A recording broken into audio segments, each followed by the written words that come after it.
పెరిగి పెద్దయ్యాక ఈ పులియూరికే దేవుడయ్యాడు కుమార్. కానీ కుమార్ ఇప్పుడిక్కడ లేడు. ఈ ఊరు మొత్తం ఎదురు చూసేది అతని కోసమే. కుమార్ ఇప్పుడు ఎక్కడుంటాడు? అదో పెద్ద కథ. కొన్నాళ్ళ కిందట కుమార్ తమ్ముడు సుబ్రహ్మణ్యం స్నేహితులు ఏదో కావాలంటూ ఈ ఊరికొచ్చారు. ఎవరిళ్ళు ఇంత ముందు ఇక్కడ చూడలేదు? బలరాం గారిని కలవాలంటూ పట్నం నుంచి వచ్చారు. నేను ఇతను సుబ్రహ్మణ్యంకి ఫ్రెండ్స్ అన్నా. నిజమా? రండి తమ్ముళ్ళు, లోపలికి రండి. నా పేరు గన్ని. కాదు, బెన్ని. నా పేరు శివ. ఒక ముఖ్యమైన విషయం మాట్లాడాలి. ఏంటి చెప్పండి, పర్లేదు. సుబ్రహ్మణ్యం చదువు కోసం పట్నం వెళ్ళాడు. నేను ఈ ఊరు వదిలి ఎక్కడికి వెళ్ళేది లేదు. బలరామణ, సుబ్రహ్మణ్యం లైన్ లో ఉన్నారు. బావా, సుబ్రహ్మణి ఫోన్ ఇటు అర్జెంట్. ఒక్క నిమిషం ఆగరా ప్లీజ్. మణి, నీతో పాటు చదువుకుంటున్న వాళ్ళు ఇక్కడికొచ్చారు. నేనే వాళ్ళకి పంపించాను. పోతే నల్లగా లావుగా ఉన్నాడే వాడే నాతో పాటు చదువుకుంటున్నాడు. ఎవరు? ఈ ఖడ్గమృగమా? ఇలాంటి వాళ్ళని కూడా కాలేజీలో చేర్చుకుంటారా? వాళ్ళకు సహాయం కావాలంట. అది నీ ఒక్కడి వల్లే అవుతుంది బావా. ఇసం ఏంటో చెప్పరా బామర్ది. ఇక్కడ ఒక ఆయుర్వేదిక్ మందుల ఫ్యాక్టరీ ఉంది, గిరి ఫార్మసీ. అక్కడ శివ ఉన్నాడు కదా, శివ వాళ్ళ ఫాదర్ డాడీ గిరిజ అనే దాని యజమాని. అరే ఏం పేర్లురా ఇవి?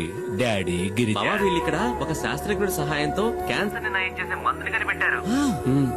బావా, వీళ్ళకి ఈ మందు కోసమే మిగతా వనమూలికలతో పాటు కొంచెం గంజాయి కూడా కావాలండి. గంజాయా? బావా మెల్లగా. ఈ మందు తయారైతే అందరికీ మంచిది బావా. నాకు ఆ ఫ్యాక్టరీలో మంచి ఉద్యోగం కూడా దొరుకుతుంది. డాడీ గిరిజ గారు నాకు ప్రామిస్ చేసి చెప్పారు.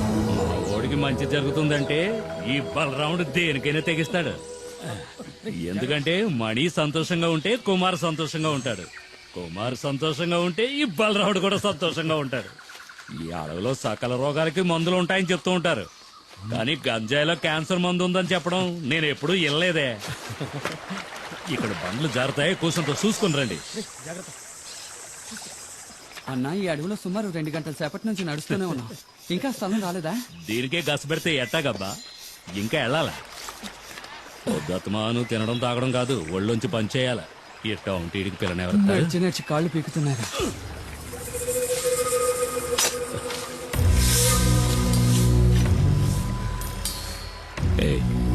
నేను విషయం చెప్తే భయపడవుగా? భయమా? నాకా? అసలు మా వంశంలోనే ఎవరు భయపడ్డట్టు దాఖలా లేవు. ఏంటి విషయం? ఏం లేదు, పాము. పామా? ఎక్కడ? కదలదు, అది నాగుపాము. కదిలితే కాటేస్తుంది.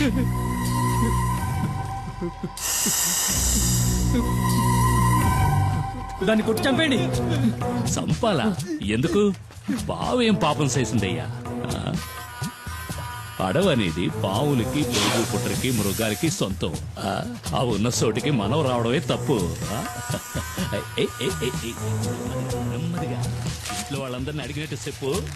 పాపం అయ్యా, అది సంటి బిడ్డ. ఏదో చుట్టాలతో మాట్లాడినట్టు మాట్లాడుతున్నాడు. ఇదిగో దీన్ని తీసుకుని మా వెనకైనా.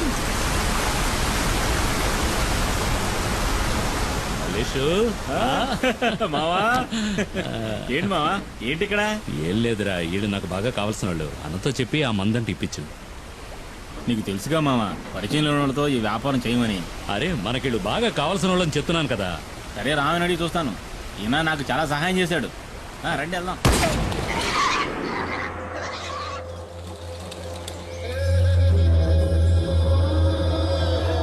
వీడు చెప్పడమే కాకుండా మీ డీలింగ్ నాకు బాగా నచ్చింది. రిస్కో ఓడల ద్వారా సింగపూర్, అక్కడి నుంచి అంటే యూరప్.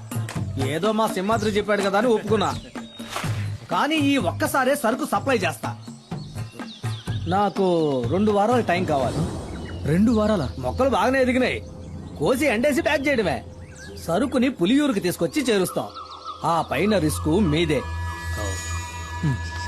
కూసంత తొందరగా నడవండి అయ్యా. పొద్దుగూకేలోగా అడవిని దాటేయాలా? అయ్యో, వచ్చిన దారిలోనే మళ్ళీ వెనక్కి వెళ్ళాలా?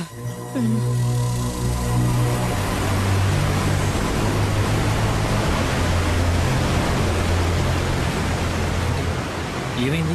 కొండవాగు పొంగి పొల్లుతోంది. మనం చింతపల్లి రూట్లోనే వెళ్ళాలి, వేరే దారి లేదు. మాట్లాడుకుంటారా? అరే త్వరగా రండి. ఏంటన్నా టెన్షన్ పడుతున్నావు? చింతపల్లి అడ్డ రోడ్లో 2 వారాలుగా పులి తిరుగుతోందట. ఎంతవరకు 5గురిని చంపేసిందట. అడ్డ రోడ్లో పులి తిరుగుతుండడం వల్ల ఎవరికి కంటి మీద కొనుక్కు లేదు. అది గనక ఊళ్ళోకి వచ్చిందంటే కుమార్ తప్ప జనాన్ని ఇంకెవరూ కాపాడలేరు. ఊళ్ళోకి వచ్చిన పులి గురించి కుమార్కి ఎలా తెలుస్తుంది? ఈ అడవిలో వేరే పులులు కూడా ఉంటాయి కదా. ఈ అడవి గురించి బొత్తిగా నీకు తెలియక ఇలా మాట్లాడుతున్నావు. ప్రతి పులికి అడవిలో దారికట్టు ఒక పరిధి ఉంటుంది. ఒక పులున్న పరిధిలోకి ఇంకో పులి రాదు. అవి సంగమించే సమయంలో తప్ప చేయందుకో. అయితే పుల్లున్న అడవిలోకి మనం వెళ్ళేది? కొండవాగులు దాటడానికి ఇది తప్ప వేరే మార్గం లేదు. చీకటి పడేలోగా దాటేయాలి. రా త్వరగా రా. రండి రండి.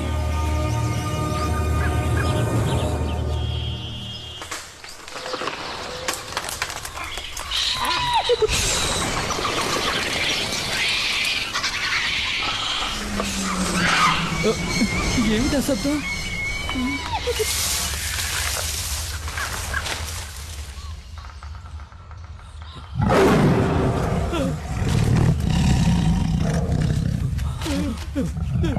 పరిగెత్తండి పరిగెత్తండి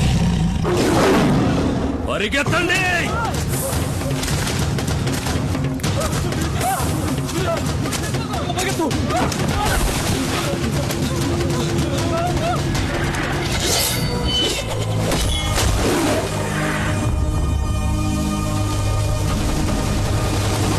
ఇక భయపడాల్సిన పని లేదు. వేటగాడొచ్చేశాడు.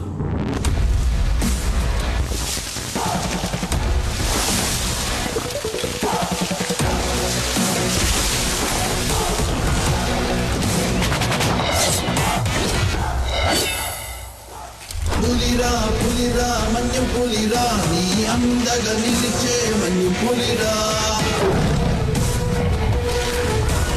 ఆపదంతే ఆగడురా విడు చెడునే చీల్చే మన్యం పులిరా.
ఏమైంది?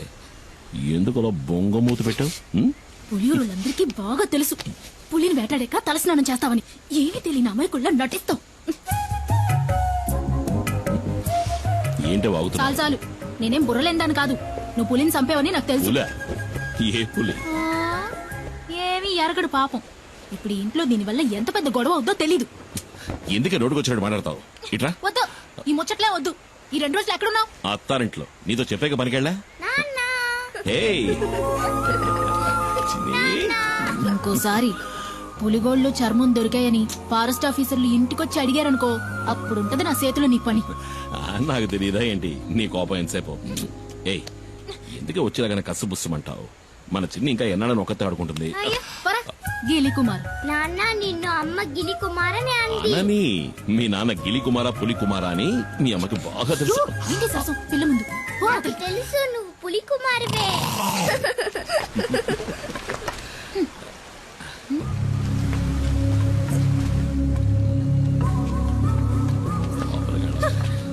రండి రండి పెద్ద ఆయన.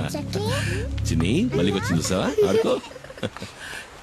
ఏంటి పెద్ద ఆయన అందరు కలిసి వచ్చారు? చింతపల్లిలో మేమందరం నిద్రపోయి చాలా రోజులైంది. ఈసారి పులి 4 చంపేసింది. మమ్మల్ని కాపాడడానికి నువ్వే రావాలి. నువ్వు కాకింకెవ్వరూ లేరు. నువ్వేం దిగులు పడక పెద్ద ఆయన. చింతపల్లికి వచ్చిన పులి ఇంకెవరిని చంపదు. ఈ కుమారు మాటిస్తున్నాడు. ప్రాణభయంతో అడవి ప్రజలంతా జపించేది నీ పేరే. నువ్వంటే అంత నమ్మకం. నువ్వు ఆ దేవుడిచ్చిన వరానివి మాకు. ఏంటి పెద్ద ఆయన ఎందుకు పెద్ద మాటలు? ధైర్యంగా వెళ్ళండి. ఈ కుమార్ ఇక్కడ ఉన్నంత వరకు అడవిలోంచి వచ్చే ఏ పులి ఎవరిని చంపదు. నన్ను నమ్మండి. వెళ్ళినా 2 రోజులు పనికే వెళ్ళావు కదా? ఆ, నీతో నిజమే కదా చెప్పా. నేనన్నా నా బిడ్డన్నా నీకు అస్సలు లెక్కేలేదు. ఏయ్. రావే. అందుకే కదా ఏయ్. నీ ప్రాణాలు కూడా లెక్క చేయకుండా ఇప్పుడేం గొప్ప మునిగిపోయిందని నువ్వు ఇట్లా గొడవ పడుతున్నావు? ఆ? పులిని చంపిన మనిషి ఊళ్ళో వాళ్ళకి దేవుడంట. దీనివల్ల వచ్చే లాభాల కంటే నష్టాలే ఎక్కువ. నీ ఇష్టం ఏయ్, వచ్చినట్టు చేసుకో. మైనా